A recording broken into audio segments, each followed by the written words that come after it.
That's how we trap you here, Mikey. Of course, she's calling me right now. Yeah. Hi, welcome to Mead Talk. We're in the middle of Mead Talk.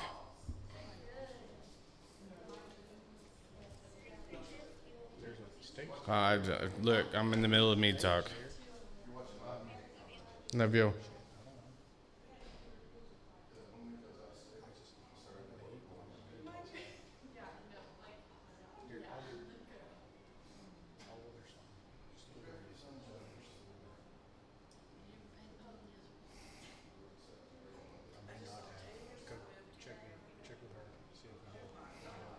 Yes, I did. Maybe. Double check. It's really loud. Yeah. Why? Why is it so loud? All right. I think we're ready to go. Can you believe it? I think we're ready. This looks like it's right in your face, but there's so much room there. It's weird.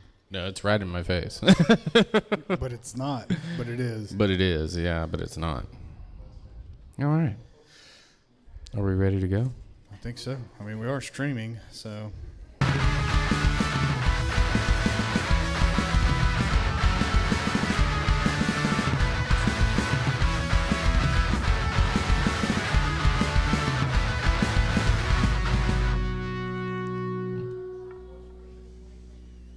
All right.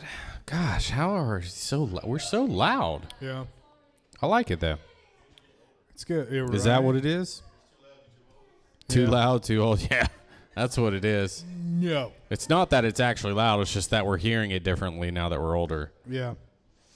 Welcome to Mead Talk. Mead Talk. Thank you so much for coming out, joining us on Mead Talk tonight. Mead Talk is a place where we all get to come together and drink a mead and talk. Yes. That's the whole premise behind it. It's not that we talk about mead. It's that we drink mead and talk. Yes. So, in order to enter the realm of mead talk, you must at least consume 3 glasses of mead. Dos, tres, dos. Uno, dos, tres, cuatro, cinco, seis. Something, I don't know. De nada. Dece. Something like that. Anyways. Deuces, my goose. I took French. So, tonight, though, it's just you and I. Yep. All by our lonesome. We have probably one of the best topics that people love to talk, and that's philosophy. Tonight we're talking philosophy. Or I can say it a different way and piss people off. Philosophy. Philosophy. We are talking philosophy. Philosophy. However, tonight's philosophy genre is of the political aspect. Uh-oh. So we're talking political philosophy. So like that degree that everybody gets nowadays? Yep. That gets them somewhere in debt. Yeah. Somewhere, just not the place that you want to be. Yeah. So, but where do you want to start with this philosophy talk? That's a good question. Because you were kind of all over the board with this one.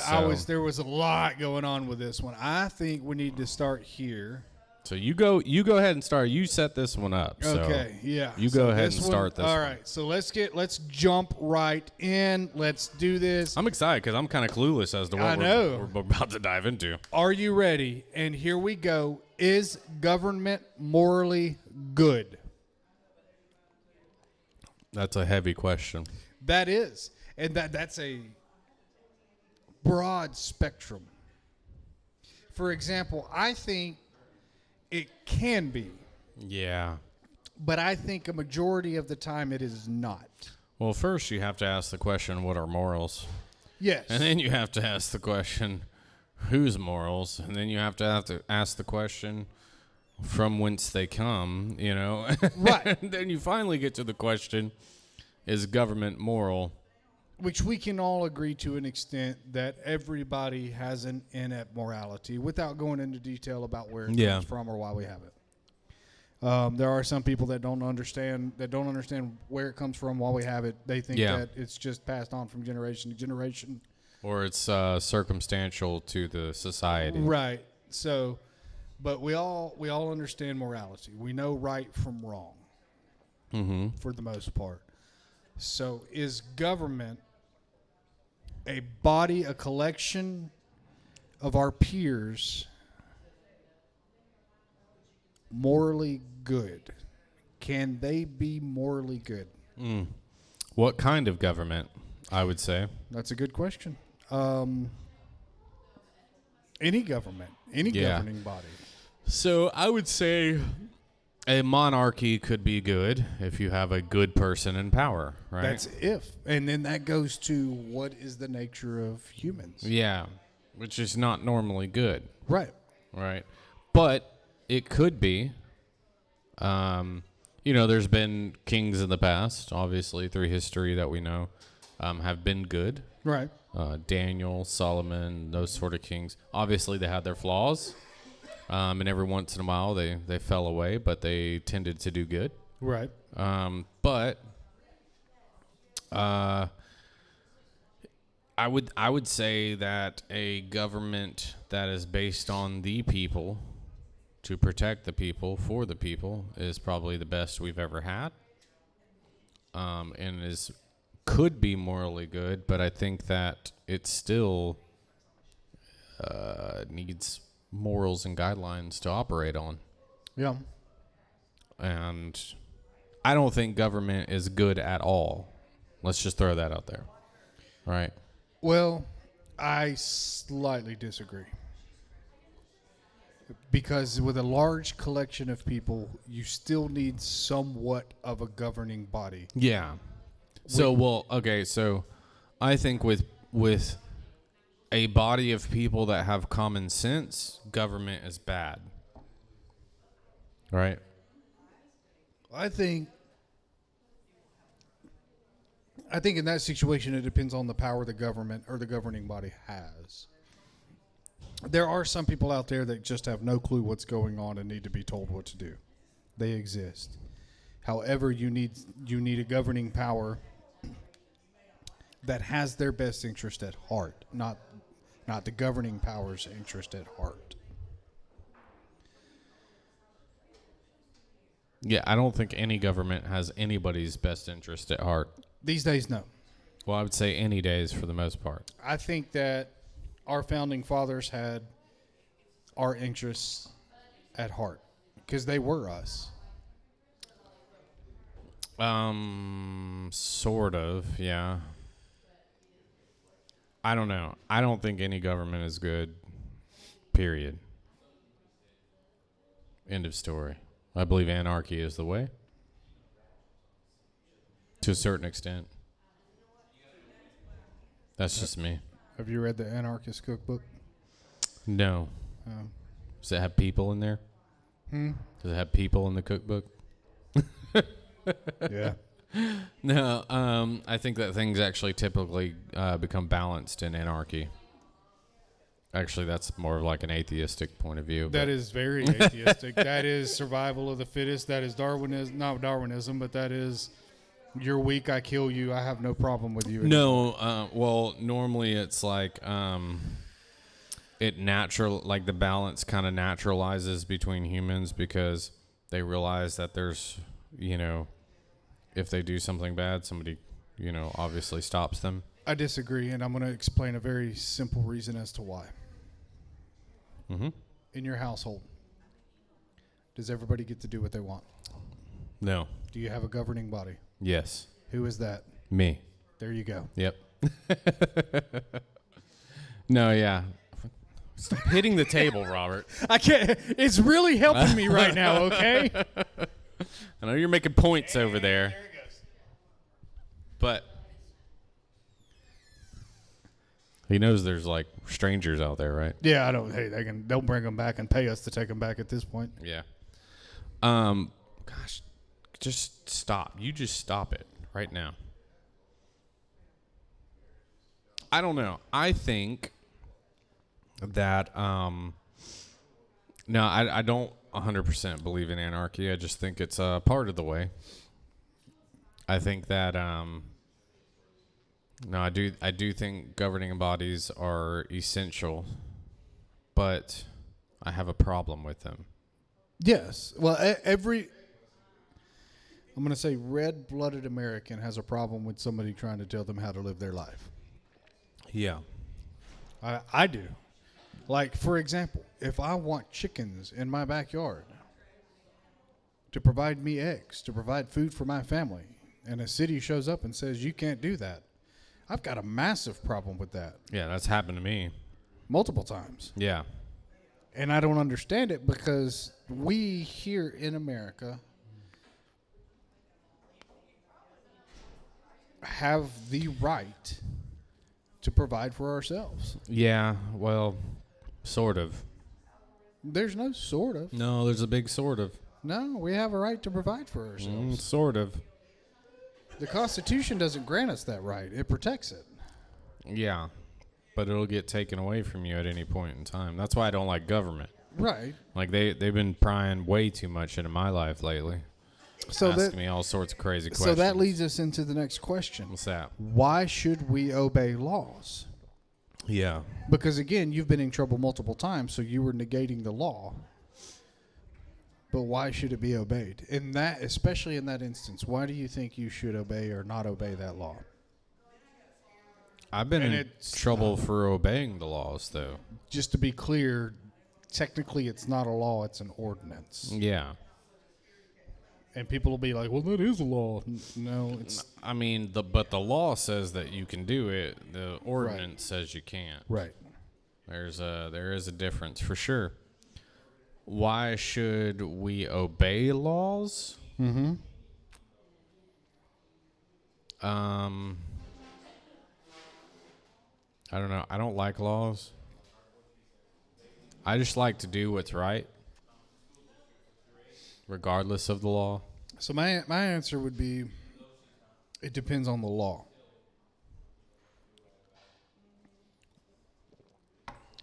A lot of the laws we have in place coincide with, I guess, biblical laws. For example, thou shalt not murder. Yeah, that's a good one. That's a good law to follow.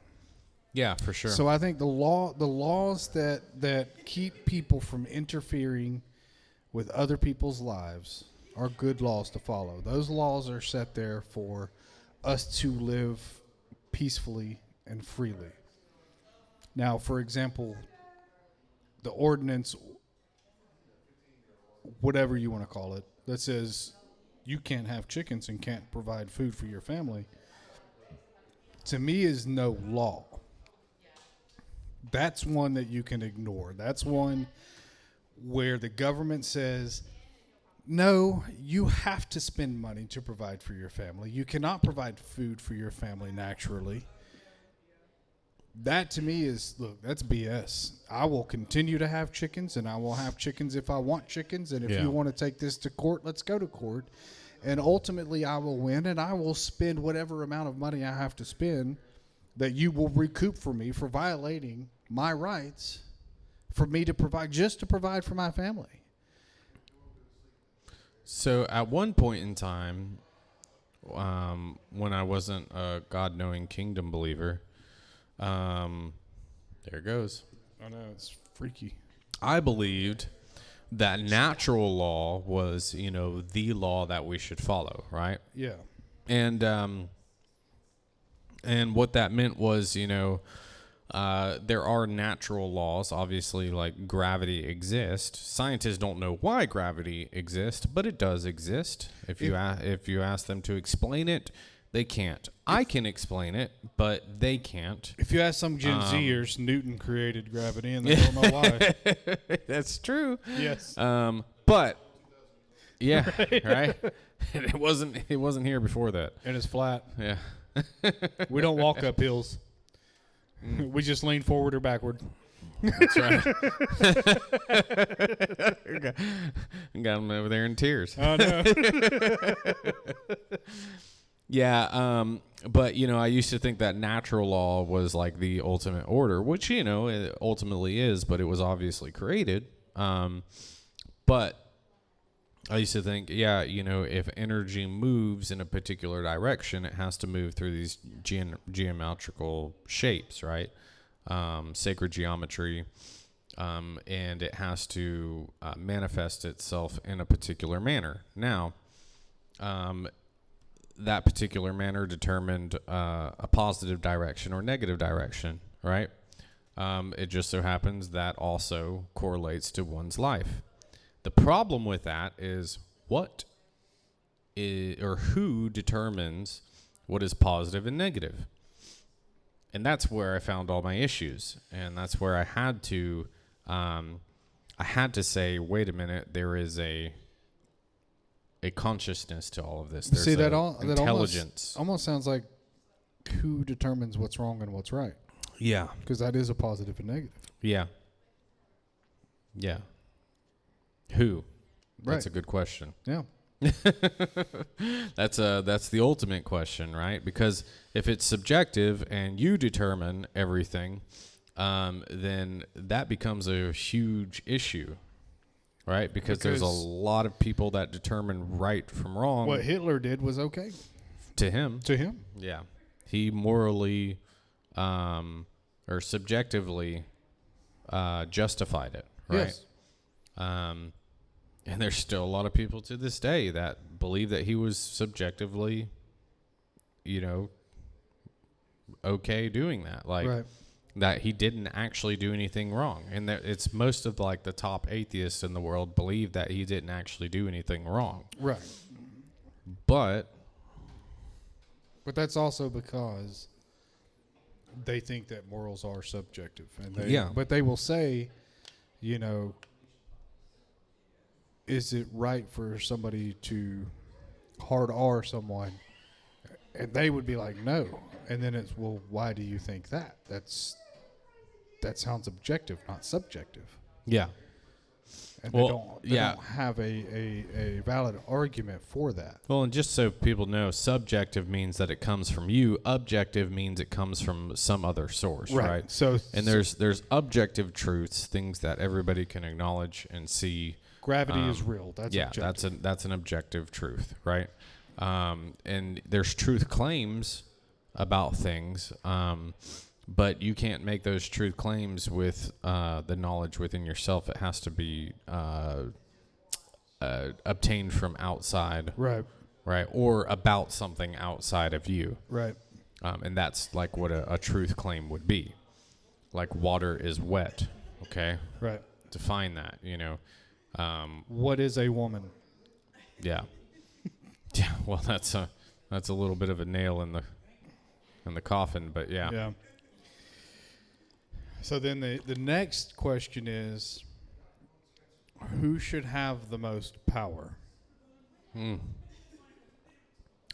Certainly shouldn't be the government. It should not. And I have something to say about this, because I've been telling people this for a while now. 1913 for our country was a big year. Yeah. 1913, the Federal Reserve Act was signed. Before that, our government was operated a lot different. Yep. Way different. Before then, the government had to ask the people for the money. The money came from the people to fund things, right? So it used to be a government for the people, by the people, or by the people, for the people. That's what it was before 1913. After 1913, the Federal Reserve Act was signed, and all of the rights to the money or the currency was given to a private corporate interest. Yep. And the government could then say, screw you people. If we want to do something, we'll go borrow money to do it. And then everything was able to be propped up and voted upon from Congress up, which is bull. Mm-hmm. They didn't have to include the people anymore except for electoral votes, right? So the elections were the only things that the people were actually involved in, and then it became far from what the nation was originally supposed to be. Yes, we have a say in our like who we actually elect, but it's so easy to propagate a person to be something and them actually be something completely different. Right. And so before that, if any law or anything was going to go into place, the people had a direct say with their actual tax dollars. Now they don't. No. They don't even have a say on how much they get taxed. No, and it's actually kind of a, we don't know. Like, we're the only country in the world where, they say, hey, you at the end of the year, so we're going to take money from you every month or every paycheck. And at the end of the year, you figure out how much you owe us. And if you're wrong, we'll let you know. But we're not sure. So you might be wrong. You might be right. We'll just kind of guesstimate it. It's legal extortion. I would say it's armed robbery. That too, because they are now armed. Yes, yeah. They will come after you with guns. They Why will take the IRS has to have a firearm is beyond me. Yeah. I would say it's armed robbery, and it's tax. They a lot of people say taxation is theft. I say taxation is armed robbery, or taxation without representation is theft. Yeah. And I say taxation without representation, which representation would have been prior to 1913. When we knew where our tax money was going. And but taxation without representation is armed robbery. It literally is, because they will come after you with guns, and they will take what they're owed. They believe they're owed. They will ruin your life. So I don't like that aspect of it, for sure. Yeah. So I don't think that the government should be in power. I think we should be in power, and I think we should speak with our money. And I think that we should stop paying taxes. Yep. And now I heard somebody say, and I completely agree. Yeah. It is illegal to not file your taxes, but it's not illegal not to pay them. Mm-hmm. You just got to know how to do it. Yep. Which I don't think it needs to be legal to file them, or illegal to not file them either. Yeah. I mean, people don't realize, so they did a study, and the study was that people will allow up to 46% of their income to be taxed. So past 46% of their income being taxed, that's where they start to get violent. Yeah. Now, if you do the math on what the government taxes federally, all of the other taxes, I guess we have to pay, Social Security, FICA, all those others. Sales tax. Yes. And registration tax. Added up. Licensing tax. Your tax to get paid, your tax to pay somebody for a good. They pay taxes on those goods when they purchase them. We're at 45% taxation rate right now in the country. We're at that breaking point. That depends. That depends on how much you make, though. I was hitting my leg, too. Yeah. It's your foot. Yeah. No, yeah, that depends on how much you make, though. Like, it can be way more than that. If you're not, it can, yes. If you're not doing things correctly, right. If you're not utilizing now, the tax code to your if you have advantage. enough money and you know the laws, like good old Trump, you can get around it. Yeah. And which most people do. A lot of the other rich people, there's a reason they have the money they have. They know how to file taxes. They hire the best tax lawyers you can find, and they save them the most money. Is there anything wrong with that? No. They're using their resources. I mean, they're following the law, so. Yeah. If they started where we started and they got to where they're at, that's capitalism at its finest. Yep. Hard work and being in the right place, right time, right ideas, if using them efficiently. Yep. The best excel. All right, so we're moving on to some shower thoughts. Shower thoughts. Which one's a shower thought? Is that one whole shower thought? No, there's 3 different shower thoughts. Okay. Yeah. Okay. You want me to do the first one? Go for it. Peer pressure as an adult is seeing your neighbor mow their lawn.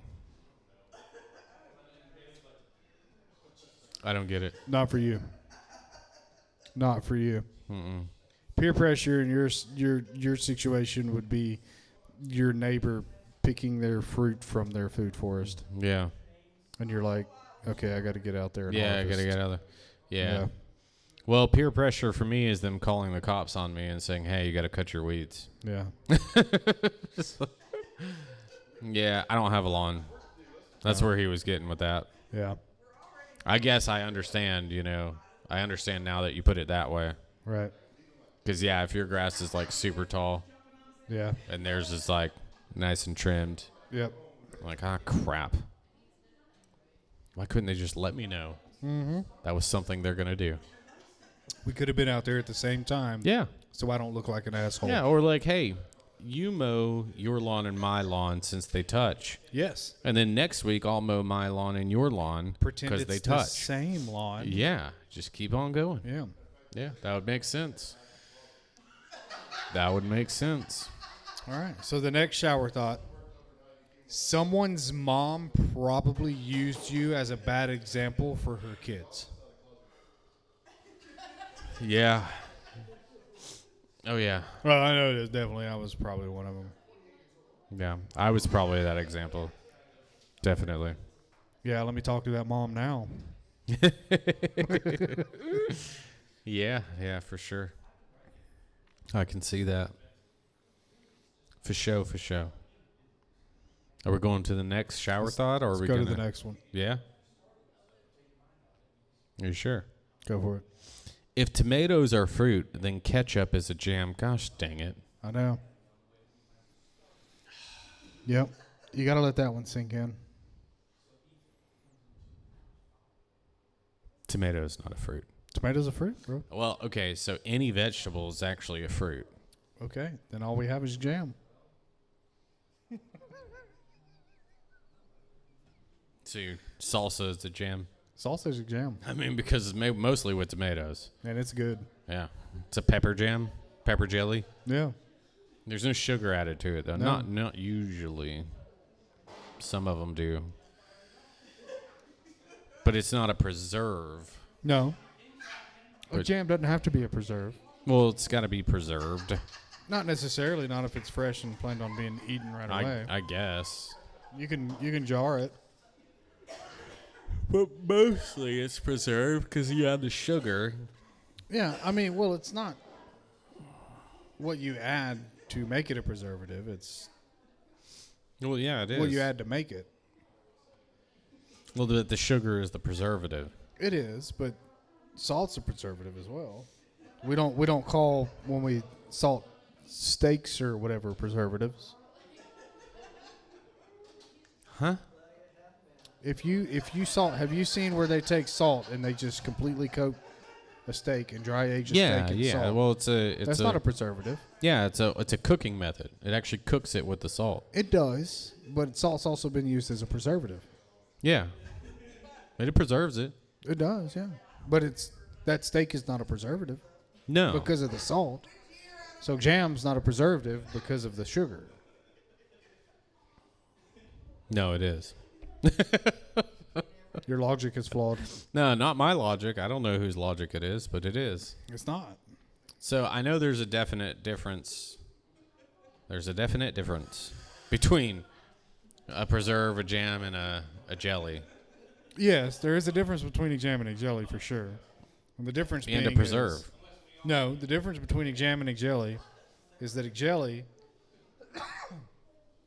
is like smooth peanut butter and a jam is like crunchy peanut butter. Yeah, like actually has the fruit pieces in it. Right. Well, I mean, I think one uses pectin, the other one might not. I don't know. But Yeah. there is a preserve as well. Like, there's a difference. I'm actually surprised we talked about this that long. Well, this is the best one. Yeah. But if tomatoes are a fruit, then ketchup is a jam. So ketchup originally was fermented. Yes, Wow, that was loud. because there's vinegar in it. No, it was actually fermented tomato. Like they would ferment it kind of like a fermented salsa. Oh, yeah. And same with, I think, barbecue sauce at one point was fermented, like before it, they learned how to preserve it elsewise. Yeah. Or otherwise. And there's a bunch of other stuff that was like an actual fermentation. Like condiments normally were fermented before they learned how to preserve it outside of fermentation. Right. And so technically it would be it wouldn't be a sauerkraut then, but it'd be like a sour tomato. I don't know. Yeah. Yeah, we've probably gone too long on this. Yeah. But I don't know. Yeah, I don't know. It was deep, though.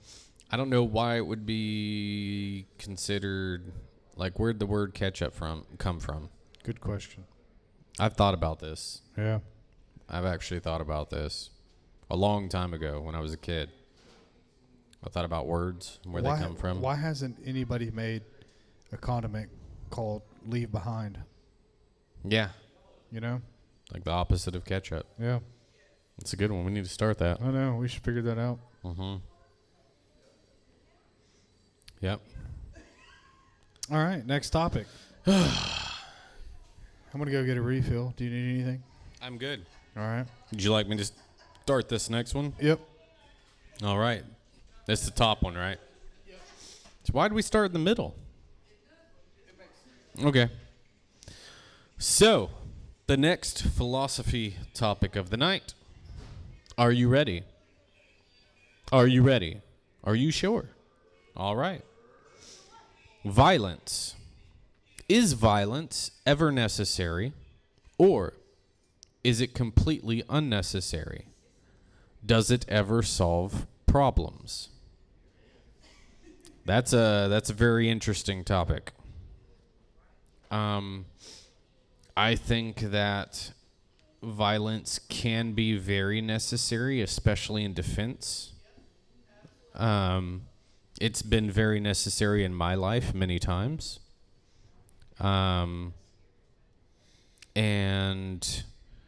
now it was probably necessary in my life sometimes when it wasn't necessary. And let me explain. Mm-hmm.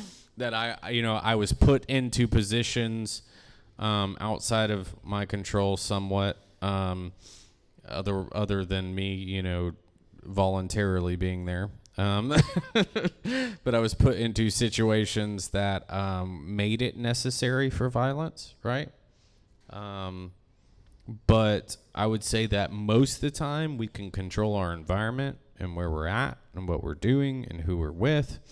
And it doesn't seem to be necessary if you can, for the most part, control that part. There are circumstances in which it is not in your control, and violence becomes necessary. And I mean violence by, somebody comes after you or attacks you, and you in your right mind are able to defend yourself violently, perhaps, to take control of the situation. So, essentially, if you're being oppressed, violence would be necessary. Yeah, I agree with that. So right now, against our government? Yes. All right. So if our government has oppressed us, it would be necessary, not just okay, but necessary to be violent. And I know that people talk about this hate speech and it's violent, and let me get on that topic real quick. There are absolutely no words that are violent. There are absolutely no violent words. There are threatening words, but there are no violent words. The violence is the act upon the words in which you've said. If I said, I'm going to whoop your butt, There's no violence there. That's a threat. The violence is the action, not the words. So if I say, I'm going to take down the government, by the way, I am very happy with my life. I love my family and everything that I do. If I all of a sudden disappear, contact either the FBI, CIA. DOD. Yeah, just, I'm good. If I were to say that the government Secret Service needs to be broken down and restructured, there's no violence there. There's absolutely no violence there. It's the action upon it that is violent. I think there's, cautionary things that we need to look at when we look at people around us and stuff.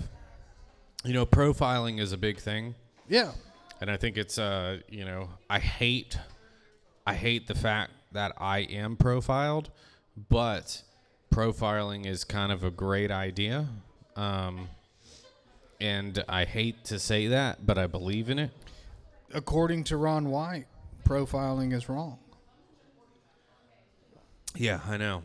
But, I've been profiled, right? We all have. Because I as have American citizens. Yeah, because I have a beard, Yeah. And so cops don't like that, right? And so I've had a cop, pull up and look at me and then get behind me and pull me over and then proceed to slam me up against my truck and, tell me, I yelled at him a little bit, I told him I was going to fucking kill him. As you should, though. Yeah. He's violent. You have a right to self-defense. A lot of people don't know this. If a cop assaults you, you have a right. I know. Yeah. He has a gun, though. Yeah, that's what kind of helps them. Yeah, it's difficult. It's kind of difficult situation. Oh, that's a whole other mead talk. But, we need to keep that in mind. And I told him I had to go pee, and he wouldn't let me go pee. And I was like, okay, well, I'm just going to whip it out and pee on you. And he got really mad at that, too. And so. Sounds like a crybaby. Yeah, totally. Yeah. And then they wanted to search my truck and all this stuff. And I'm like, I don't understand why. I wasn't doing anything. I wasn't speeding. They didn't give me any tickets. Nothing. I guess they just wanted to fill you up.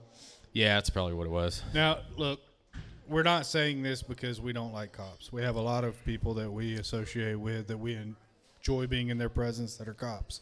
There's a lot of good cops out there. A lot of great guys, family guys, guys that follow the law. But there are bad apples. Oh, yeah.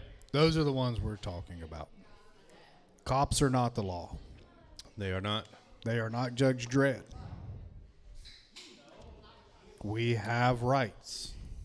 Inalienable rights. I say unalienable, but... Yeah, we have those two, I guess. I used to think it was unalienable, but that didn't make any sense to me. Yeah. And then I started looking at the term. I think it is unalienable. They can't be... There's no lien that can be put upon them. There's, no force outside of that can restrict your rights. There's an A right there. It's inalienable. Yeah. Unalienable. No, it's not it's in. It's inalienable. Shit, we got to Google it. Yeah, I don't know.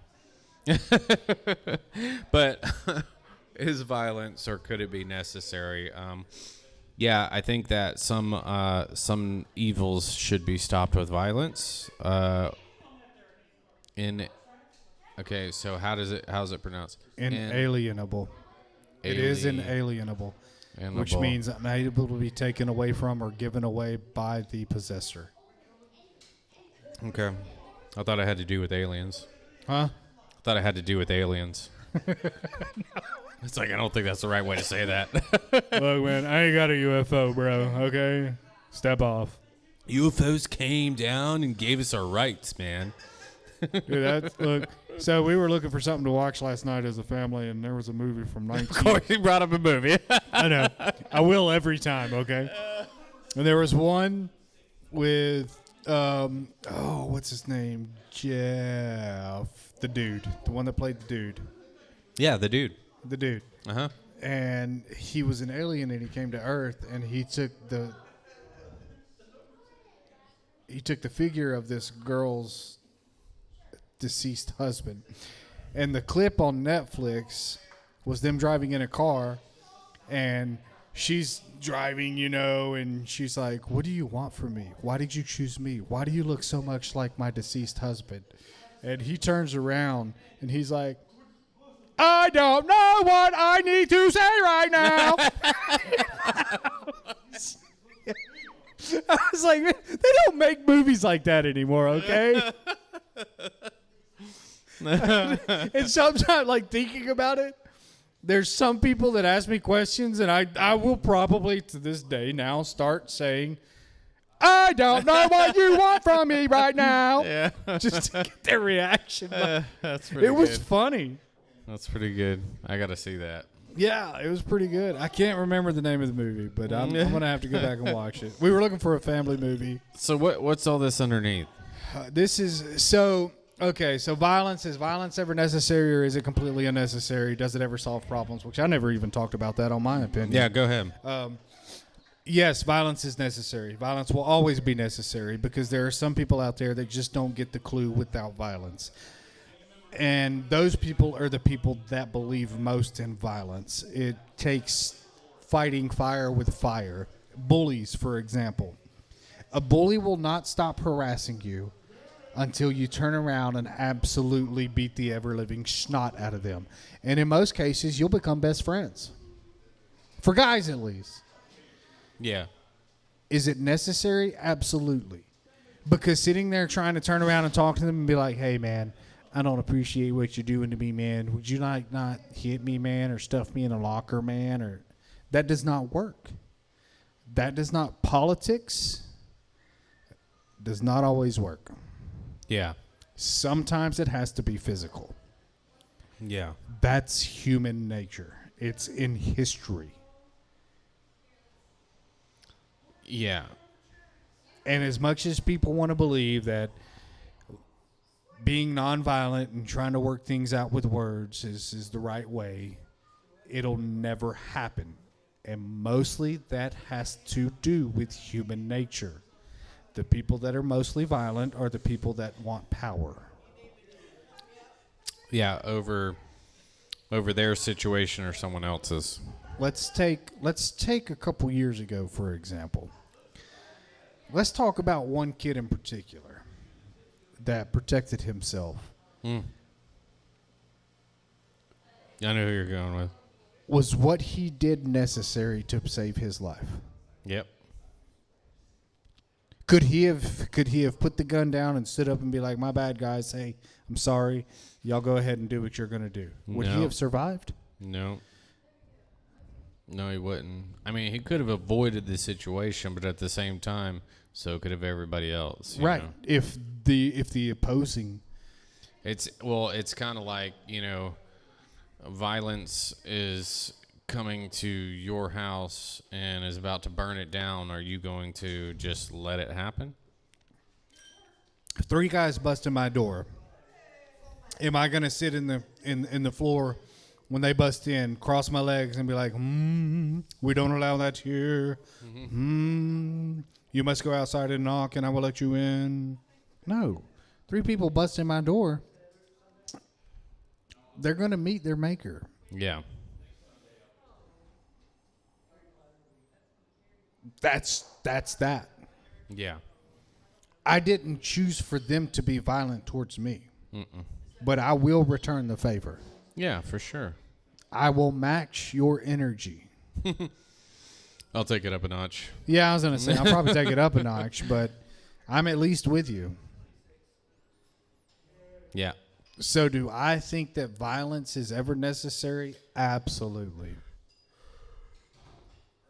Absolutely. It's not all kumbaya. Never It is will not. be.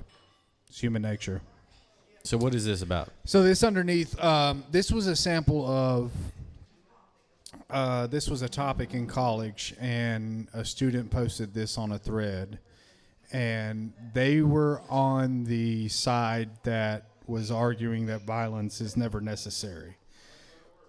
They had an opponent that stated, "Violence solves any and all life's problems. If violence does not solve your problem, you are simply not using enough of it." He replied, "How do you end world hunger?" Then the opponent replied, "Kill anyone who is and gets hungry." Thank y'all have a so good much. night. Yeah, that's pretty wild. Yeah. And there are flaws in this logic.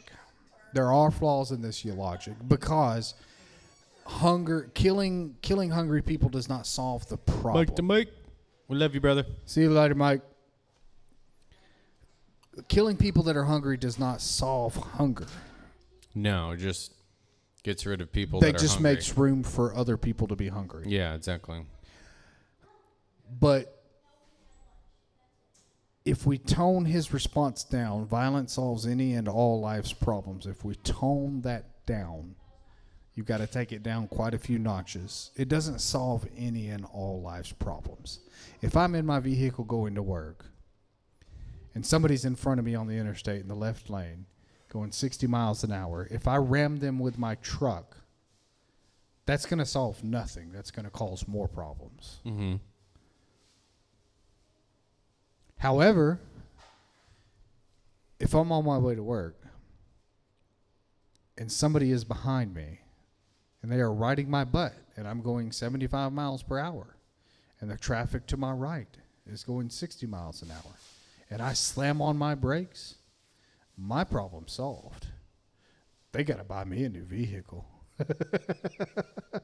I wasn't violent in that aspect. Yeah, well, I would say that it almost, so in that circumstance that you said before, you ram somebody else's vehicle, it kind of does solve the problem because then the person that was violent is also being prosecuted in that issue, which is good.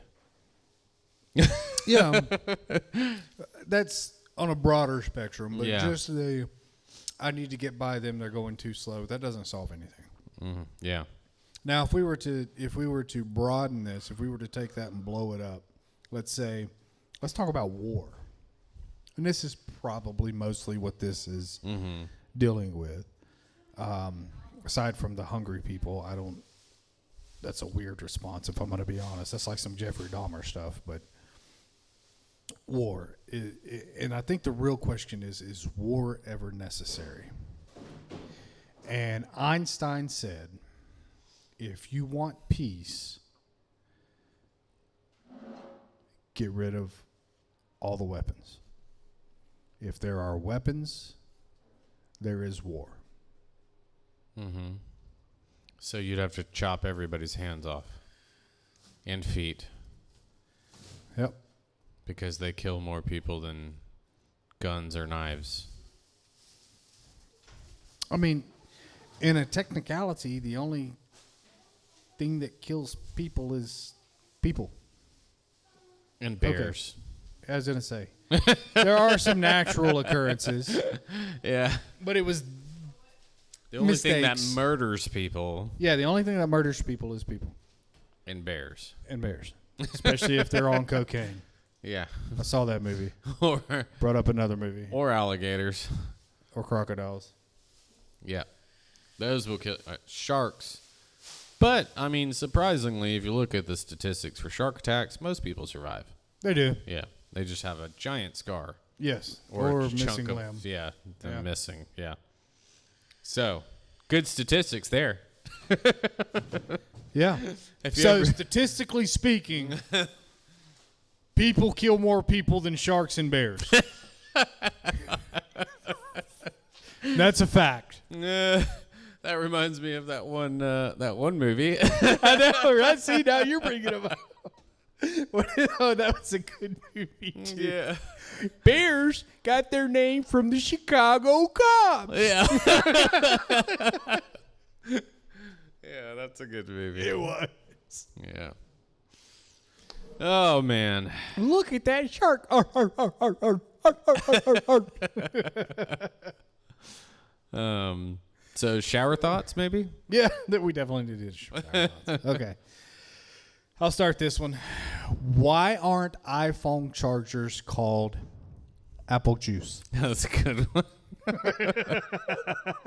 That's a really good one. Yeah. Or at least the energy that flows through it called apple juice. I mean, hey hey man, you got any apple juice? No, bro. No, you got a charger. Like, oh, yeah. I mean, it should be. You should start using that. I don't have an iPhone, but you should start using that at work. Yeah. Hey, man, you got any apple juice? What? No. No, like, you got a charger. I got a charger for my phone. Oh, gosh dang, I'm running out of apple juice. Yeah. I really need some. Yeah, that's a good one. No, all my apple juice is in my car. Oh, man. Making a typo in an online argument is the equivalent of voice cracking in a verbal argument. Yes. Or a stutter. Yeah. Yeah. I mean, it's true. Yeah. Like, you're in a heated debate online. You know, those keyboard. Okay, we're going to fix that. You got to stop touching the table, man. Those keyboard warriors, man, they get going and they make one typo. And you're like, oh, Can't even take them seriously Your anymore. argument's invalid. You don't even know how to type, man. I don't know what I'm talking to right now. Look, you're 5. Okay, Yeah. Go to bed. It's past your bed. I can't do this. There's no validation here. That's pretty good. Just like, I mean, you know, you get in an argument with somebody verbally, and all of a sudden they're like, well, I will tell you. You're like, wait, what? I can't even focus on what we were talking about. What just happened to your voice? Yeah, that's pretty good. Last one. All right. When you give someone food, you're feeding them. But when you give them water, you aren't watering them. I mean, I say that. I've never said that. I water my children all the time. I've never said that. I've said that plenty of times. Not in the R. Kelly kind of way. But I was already gonna make an R. Kelly comment, and I'm like, yeah, in a different way, you know. Yeah. By the way, so you know the whole at work with the whole, hey brother. Mm-hmm. I got on that rabbit hole. Oh yeah. Yeah. Did you figure out where it comes from? Yeah. He's actually a pretty funny guy. Oh yeah. Yeah. Yeah. He is pretty funny. I was sitting there watching one, and one thing that got me, that just killed me, because he'll play like Madden or something, and he's talking about going all the way, you know, and this is what I'm going to do, and he'll say, I don't play to win, I play to lose. Hey, brother.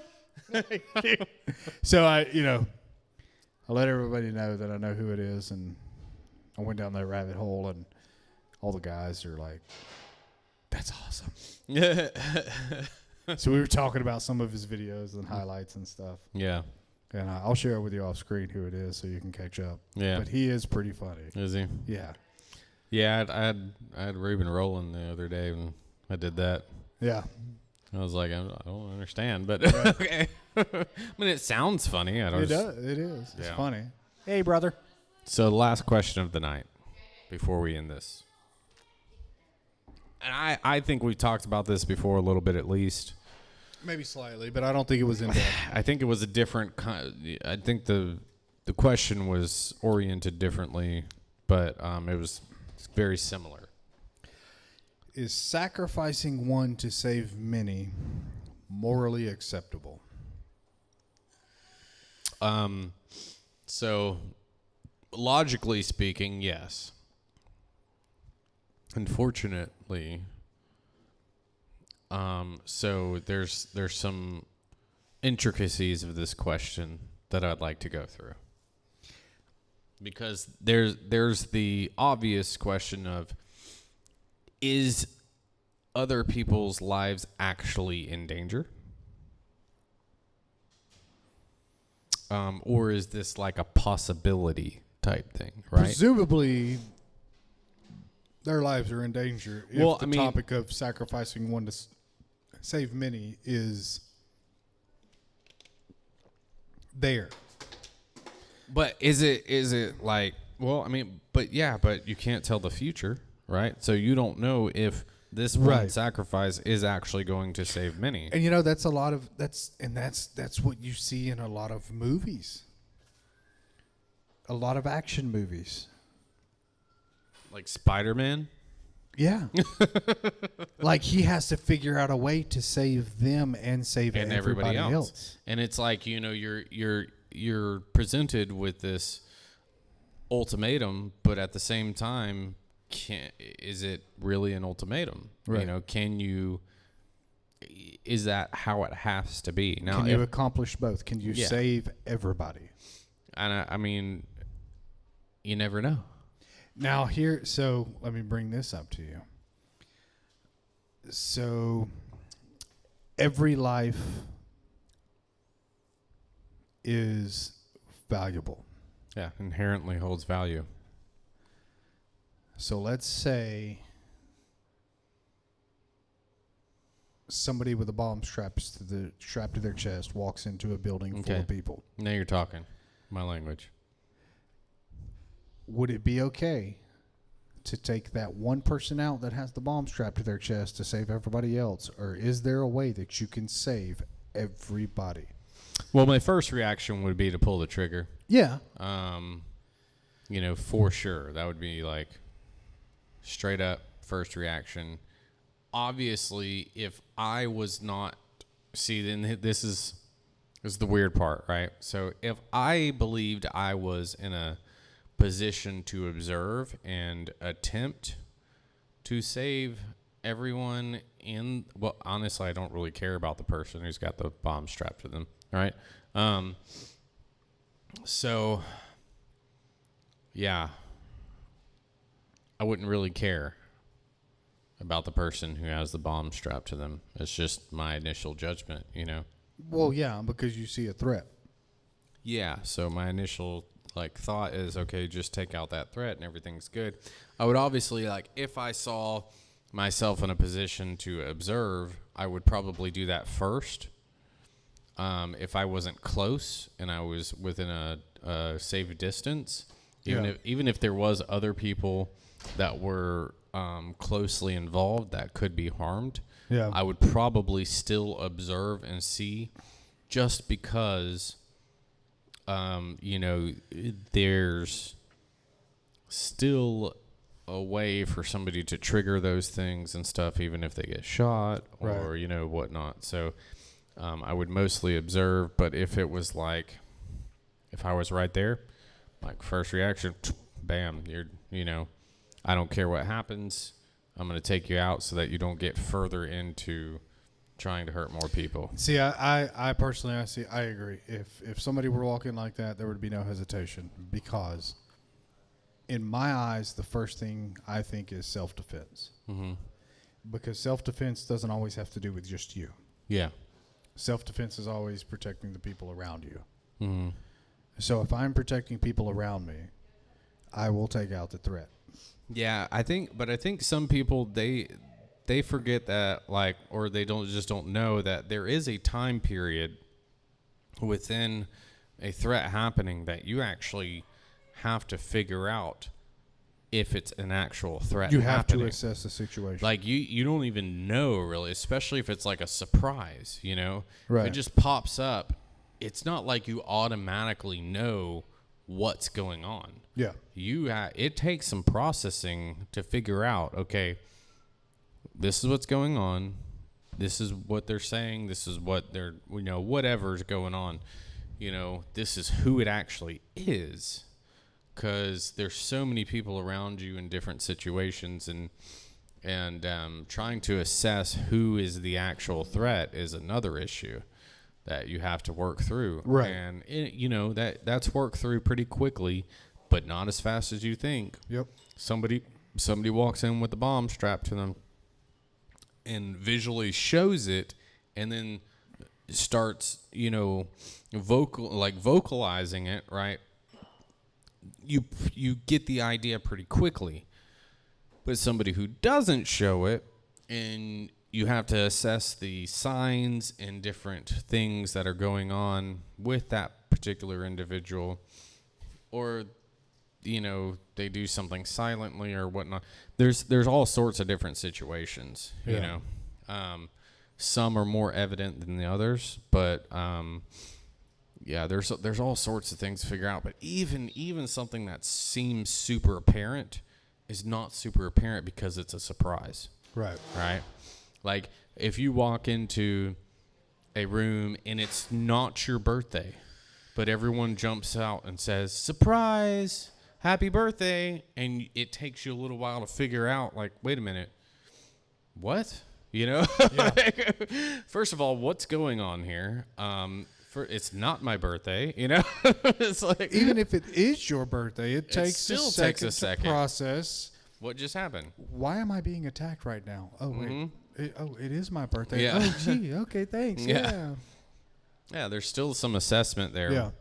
And yeah, even if it is your birthday, you're familiar with it being your birthday, and it still takes a little bit of processing. Mm-hmm. So even the familiarity of it doesn't necessarily mean you'll be able to really assess it properly in enough time. And that's where I say, you know, as quick as possible. If it's right in front of me, yeah, I'm doing it. But at the same time, if I feel like I'm far enough away from the threat, I'm probably going to observe as much as I deem possible and then take the threat out efficiently. So, like, you know, say you're on the second story of a bank or something, and a robber comes in, you're able to conceal yourself enough to observe. And here's why. Because I've seen situations where you think there's only one person involved, but there's somebody else you didn't see. Right. And if you didn't see that other person and you initially react, you're going to get shot by the second person and not the first. You may be able to take out the first person, but that other person going to come up behind you. I've seen one in a grocery store of a guy who lost his life who was trying to protect the people in the grocery store. Right. And this couple, they came in and started raising hell. And he raised his gun up at this one dude who's about to shoot him, and his wife came behind the guy and shot him before he could shoot her husband. Yeah. And so, I mean, there's situations like that. If you are not assessing it properly and you're taking action too quickly, it can end your life. Yep. Now, if I was downstairs and they were like, everybody get on the floor, I would follow what they were saying. If I didn't initially, you know, have the capability of drawing a gun or doing something, and then I would assess the situation from there. The whole vest thing, I was very lucky with a situation around a vest, and it had to do with the bank. And so, but that was, you know, you didn't know. You just had no clue. And that's why I say, like, it's so difficult in those situations. And hats off to the guys who, like, have to react super quickly and actually get the deed done, you know, and actually save lives and stuff, because that's a seriously difficult position to be in. Yeah, and that's another fine line. You know, because there's some situations where there's a threat, but that threat could be talked down. Mm-hmm. Because it's somebody having a really, really bad day, week, month, year, and they just need somebody to talk to, you know. But I mean, I guess that's humanity. Like, we're not perfect. We're far from it. Ultimately, at the end of the day, everybody just wants to go home and see their family. Most people, yeah. I mean, there are people that want to see the world burn. Yeah. And be in control of that burn. Yeah. I know. But yeah. Yeah. I mean, there's a lot of things I would like to say that I can't say on this platform. We need to stream on Truth. That's what we need to do. On Truth Social. Yeah. Or do a what is that? That one private account. Can't remember what it is. I don't know. X would probably let us say what we want. Yeah. Probably. There's an African that lets you say what you want. He believes in free speech. Yeah. It's a good dude. Yeah. Sort of. I've heard some stories. Mostly, yeah. Nobody's good though. No, we're a fallen creation. It's where it all comes back to, Yeah. you know. And you know, Nathan likes to say axiomatic truths, but I don't believe that those are axiomatic. Which means that, you know, they stop at you. They're just your beliefs. Yeah. They come from you. Those are subjective truths. And that's what I tried to explain to him. Well, he wants to justify his lifestyle. Yeah, well, most people do. They Yes. want to justify what they identify with. That's what most agnostics and atheists want. Yeah. They want to justify their lifestyle. Yeah, for sure. It's fine. You can justify it all day long. It doesn't make it right. Right. You know. And I mean, it's So. as for like me, for example, look, you do you. Yeah. Why is she shaking her head? I don't know. I think she about fell out of the chair or something. I don't know. But yeah, you. Well, I mean, yeah. I'm not gonna. Just because you want to justify something doesn't make it right. No, and I'm not going to not love you as a person. Yeah. Because Well, and I've had to explain that to people before. You know, they say, well, you know, Christians are so, you know, hateful and blah, blah, blah, and all this stuff. And I'm like, okay, well, I'm sorry, first of all, if that's your experience. Second of all, we're taught not to hate the person, but to hate the sin. Right. And there is a difference, right? You might identify with that sin. You might think it's okay. And you might think that that is you. I don't believe that is you. I believe you inherently have value and that you are created in a particular manner and for a particular purpose. You may not think that. You may not think that you have purpose, but I do, you know? Right. And I think that you're valuable. You may not think you're valuable, but I do. And so... It just, I don't know. There's so much that people like to argue, especially when it comes to the Bible, and especially when it comes to Jesus and his teachings. You know, so many people think that Christians, and look, I'll be honest, there's a lot of Christians out there that are holier than thou, absolute hypocrites that give Christians a bad name. Yeah, most Christians. Yes, and they don't understand what true Christianity is. Jesus, he was a Jew. That was the worst thing you could do, was walk with Gentiles. Jewish people saw Gentiles as absolute trash. Yeah. Unclean, unholy, and that's who Jesus walked with. So as a Christian, to look at somebody that's living a different life than you and cast judgment, that's not your place. Yeah. Yeah, I'd say it's our place to cast judgment amongst Christians, but not amongst non-Christians. We do need to keep each other in check. From what I understand what the Bible says, yes. That's what it says. So it is my job to keep my brothers and sisters in Christ in check. Because otherwise Paul would have just kept his mouth shut and not sent letters to the different churches of the world. Right, to the different churches, yeah. Now, but it is also, it is not judging you for me to say, hey, you're living a life of sin. Yeah, it's more. That's not a judgment. That's not me saying, well, because of your sin, you're going to spend this much time in hell, or this is what you have to endure. That's not what I'm doing. I'm just saying that your choices in life, I don't agree with. Well, it's not necessarily what you agree with. It's what God agrees with or not. Yes, well, I'm saying that from a Christian perspective. Well, it's more of like a, hey, I'm seeing you do this, and I know where that leads. I guess technically you need to say your choices in life are not God's choice. Yeah. Yeah, and you can verify that by looking at Scripture. Now, obviously, there's a hypocritical aspect to that, but and that should always be pointed out as well. If they look at you and say, "Hey, hypocrite," and you're like, "Yeah, I understand. I'm not perfect." Yeah, but thank you for letting me know I will work on that. And as long as you work on that, we're good. The biggest difference is, look, I have a relationship with Christ, and I want you to have that relationship. Yeah. Well, but with people who do have that relationship. Yeah, well, in the Bible, in Scripture, it says, "Don't worry about the splinter in your brother's eye. Worry about the log in yours." Yeah. Mm-hmm.